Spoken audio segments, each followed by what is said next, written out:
Oi, meu nome é Reniel, sejam todos bem-vindos ao canal A2. Hoje vamos falar de ficções de Jorge Luis Borges.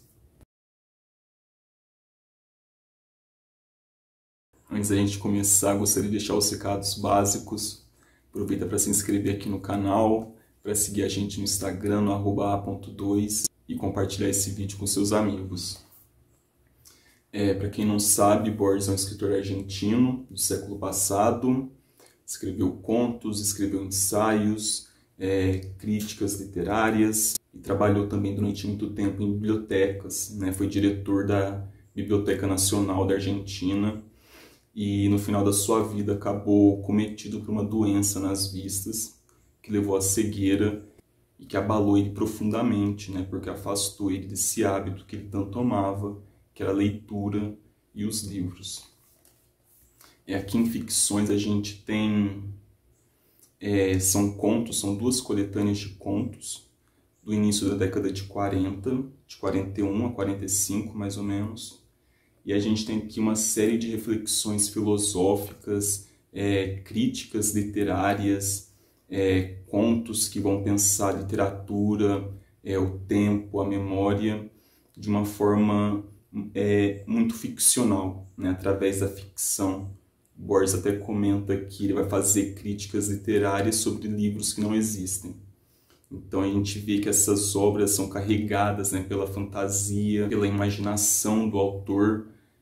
Muitas obras têm um caráter quase que autobiográfico, mas ele acaba mesclando fatos e datas que dá esse caráter, então, ficcional, que permeia a maioria dos seus contos. Para quem já leu o Borges, sabe que nas suas obras tem alguns temas, né, que acabam se repetindo, acabam se complementando, se contradizendo, e são temas como ele fala muito sobre os labirintos, sobre a vida e a morte, né, essa repetição da vida e da morte, fala sobre literatura, e essa repetição, de certa forma, é parte da própria imaginação do Borges sobre o universo, né? Esse universo que acaba sendo reproduzindo, né, nos seus livros, nos seus contos. Por exemplo, a gente tem a Biblioteca de Babel.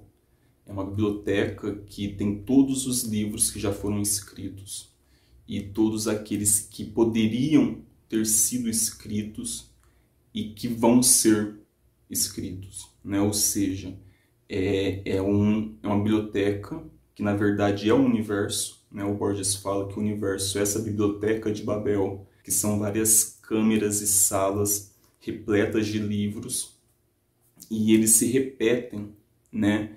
Esse universo, então, ele é infinito através da repetição. Isso é algo muito característico desse universo borgiano, a repetição, a duplicação do universo. E além disso, a gente tem também essa busca, de certa forma, por uma totalidade, né? Ou seja, a biblioteca que cabe todos os livros, né? Ou o personagem que lembra-se de tudo. Borges tem essa atração pela totalidade, que é também, de certa forma, rechaçada, né? Frustrada pelo entendimento de que é impossível se abarcar tudo, né? Ao mesmo tempo que existe uma biblioteca com todos os livros, que biblioteca que é essa que existe todos os livros? Na verdade, é a própria Terra, né?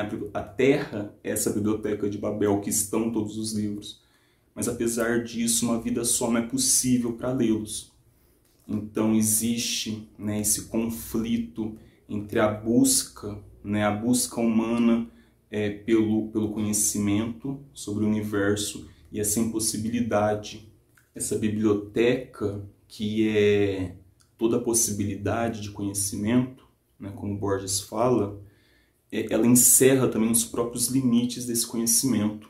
Ou seja, né, esse conhecimento é passado através dos livros, através da escrita. Isso, de certa forma, encerra a condição humana. A nossa percepção humana é o único instrumento que nós temos para compreender o universo. Por mais que busquemos essa totalidade, é praticamente impossível alcançá-la através da nossa percepção. Eu acho que é interessante também pensar, por exemplo, que essa multiplicidade dos livros, né, todos os livros que foram escritos e as suas possibilidades de livros e de suas versões, na verdade, né, representa essa multiplicidade do tempo, né, que o tempo é uma coisa também muito questionada, muito pensada pelo Borges. Esse tempo absoluto, como a gente entende, de certa forma, o Borges ele entende esse tempo totalmente fracionado, multiplicado, né? Várias possibilidades de existência. A gente tem uma reflexão muito bacana também sobre a questão da memória e da história, né? Como contar história. Né? A gente tem o Funes, um memorioso, que seria então esse personagem que se lembra de tudo, ou que se lembrava de tudo. Já que o narrador do conto nos lembra que Funes morreu e que ele faz parte então do empreendimento jornalístico de narrar a história do Funes, que foi alguém muito destacado na cidade onde ele morava. Por quê? Porque o Funes tinha algumas habilidades quase que sobre-humanas. Quais eram elas? Funes se lembrava de tudo. Funes tinha memória absoluta. E o que o narrador propõe aqui é contar como que foram seus encontros com esse personagem. Tem duas passagens do encontro com Funes. A primeira, o Funes ele andava a pé, ele ainda não tinha sofrido um acidente, e nessa época ele tinha a habilidade de saber as horas exatas e de se lembrar o nome de qualquer pessoa. Após um acidente, né, muito trágico, que ele cai do cavalo e ele fica paraplégico, fica imobilizado, mas a partir de então ele começa a perceber as coisas nessa dimensão total. Então a gente tem esse personagem incrível, né, que é um personagem que não se esquece de nada. Só que é muito engraçado que o Funes fala o seguinte, quando ele vai se lembrar de um momento, né, se, por exemplo, você vai se lembrar da passagem de um dia, ele demora exatamente um dia para se rememorar, né, aquela passagem, aquele fato. Ele se lembrava da cárie atravessando o seu dente, do ranger de folha das árvores, de todas as árvores, mas o preço que ele paga por isso é a imobilidade. Com o passar do conto, Funes fala o seguinte para o personagem principal, né, para o nosso narrador, que apesar de ele se lembrar de tudo, apesar da sua memória ter mais lembranças do que todos os homens juntos da Terra, a sua memória era como um monte de lixo. O que adianta ter essa memória absoluta se ele não consegue, por exemplo, pensar? O fato do Funes lembrar-se de tudo, absolutamente tudo, impedia que ele pensasse. Por quê?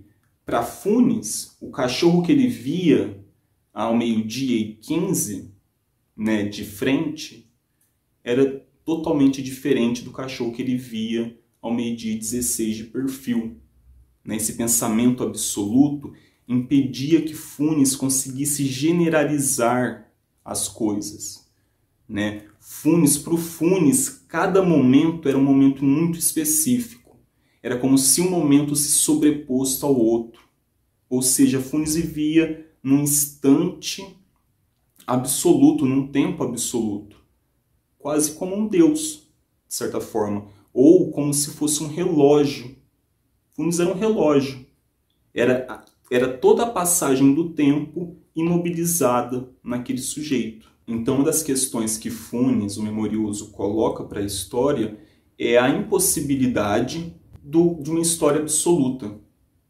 Por que a impossibilidade? Porque a história ela é feita através de uma narrativa, de um discurso que não tem como abarcar toda a simultaneidade dos fatos, por si só. Quando escrevemos uma história, criamos um outro tempo, que é o tempo do texto histórico, de certa forma. E a história é feita de seleção, a história é feita de esquecimento.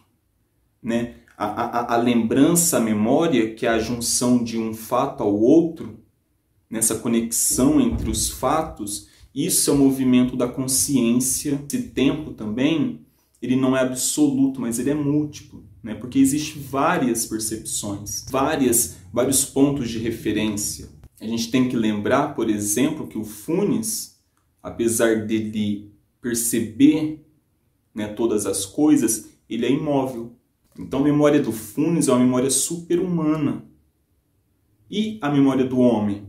A memória do homem, né, é uma memória porosa, uma memória falha, né, feita de seleção. Muitas vezes se pensou que o lembrar era uma atividade consciente, né, meramente consciente. Mas há também o fato de se esquecer, né, que pode ser inconsciente, esse movimento de esquecer um trauma. A memória é esse lembrar e esquecer, né? Esse movimento de ligar fatos a outros é o raciocínio da consciência humana, uma consciência que é histórica, né? Por exemplo, diferentemente de um animal que vive no eterno presente, tem até um outro conto do Borges que comenta isso, né? Mas o animal ele vive num presente constante, num tempo do presente imediato constante. O homem não, ele tem essa percepção temporal. E essa percepção temporal vem muito da capacidade de pensar, de racionalizar. Pensar é generalizar. Pensar é esquecer certas particularidades dos eventos, né, dos objetos, do que nos cerca, da realidade que nos cerca, para interpretar essa realidade, né? Toda realidade é interpretada através da consciência humana. E isso, de certa forma, essa questão é um pouco do calcanhar de Aquiles da própria história, né? Esse esquecimento, essa interpretação histórica. Por quê? Porque dá margem para entender que a história é falha, né? Que a história é cheia de erros, de lacunas, mas é de certa forma. Porque o tempo, apesar desse conceito de tempo absoluto que é compartilhado socialmente, na verdade o tempo é uma percepção que se difere a partir do referencial. Mas isso não quer dizer, obviamente, né, essa percepção variável, nesses vários pontos de vista, não quer dizer que o fato em si se transforme. O fato é o mesmo.